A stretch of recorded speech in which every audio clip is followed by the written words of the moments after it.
Halo teman-teman, di saat ini kita akan belajar bersama tentang kawasan desain, yang khususnya lagi tentang desain sistem pembelajaran.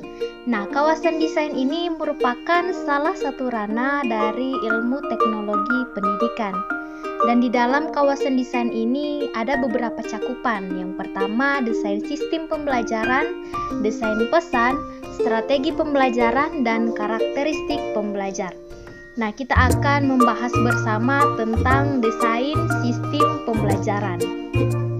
Nah, desain sistem pembelajaran ini merupakan hal yang sangat penting untuk kita pahami dengan baik dan benar. Nah, untuk itu, kita harus mengetahui pengertian desain sistem pembelajaran. Nah, di saat ini ada pendapat para ahli tentang desain sistem pembelajaran ini. Nah, di sini menurut Smith dan Ragan yang bisa teman-teman lihat, nah, mereka berpendapat bahwa desain sistem pembelajaran merupakan suatu proses sistematik. Nah, kemudian dari pengertian ini kami kelompok menarik satu kesimpulan tentang pengertian desain sistem pembelajaran ini. Yang menurut kami kelompok, desain sistem pembelajaran merupakan kegiatan merancangkan suatu proses pembelajaran secara terstruktur serta menganalisis apa yang menjadi kebutuhan peserta didik sesuai dengan komponen-komponen pembelajaran untuk bisa mencapai tujuan pembelajaran yang diharapkan. Nah, dalam mendesain sistem pembelajaran ini ada langkah-langkah yang harus dilewati, yaitu yang pertama, penganalisisan. Penganalisisan ini merupakan suatu proses perumusan apa yang akan dipelajari. Nah, setelah penganalisisan, langkah yang kedua yaitu perancangan. Nah, perancangan ini merupakan proses penjabaran bagaimana cara mempelajari apa yang telah dirumuskan dalam bagian yang pertama. Kemudian yang ketiga, pengembangan. Dalam pengembangan ini merupakan suatu proses penulisan atau produksi bahan-bahan pelajaran yang telah dirancangkan. Kemudian masuk ke bagian yang keempat, yaitu pelaksanaan. Nah, di dalam bagian pelaksanaan ini, di dalamnya terdapat pemanfaatan serta strategi untuk bisa melaksanakan suatu proses yang telah didesain. Kemudian yang terakhir yaitu penilaian.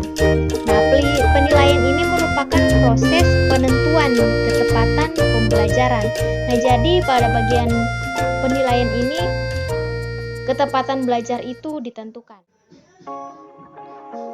Teman-teman, dalam desain sistem pembelajaran, proses sama pentingnya dengan produk, sebab kepercayaan atas produk berlandaskan pada proses. Nah, jika produknya baik, maka dia telah melewati proses yang baik pula.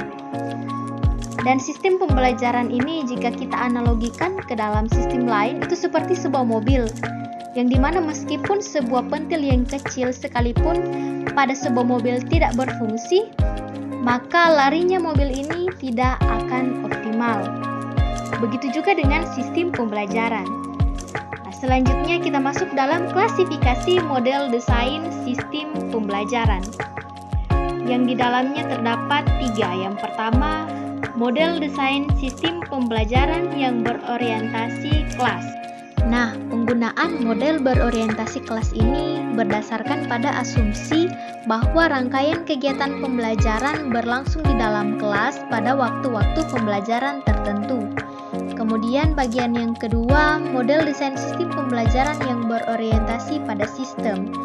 Nah, model desain ini dilakukan untuk mengembangkan sistem dalam skala besar seperti keseluruhan mata pelajaran atau kurikulum. Kemudian bagian yang ketiga, model desain pembelajaran yang berorientasi pada produk.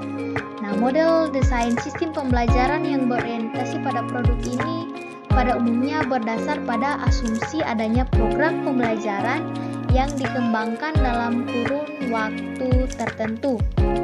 Nah, para pengguna produk program pembelajaran ini dihasilkan melalui penerapan desain sistem pembelajaran pada model ini yang biasanya tidak memiliki kontak langsung dengan pengembang programnya.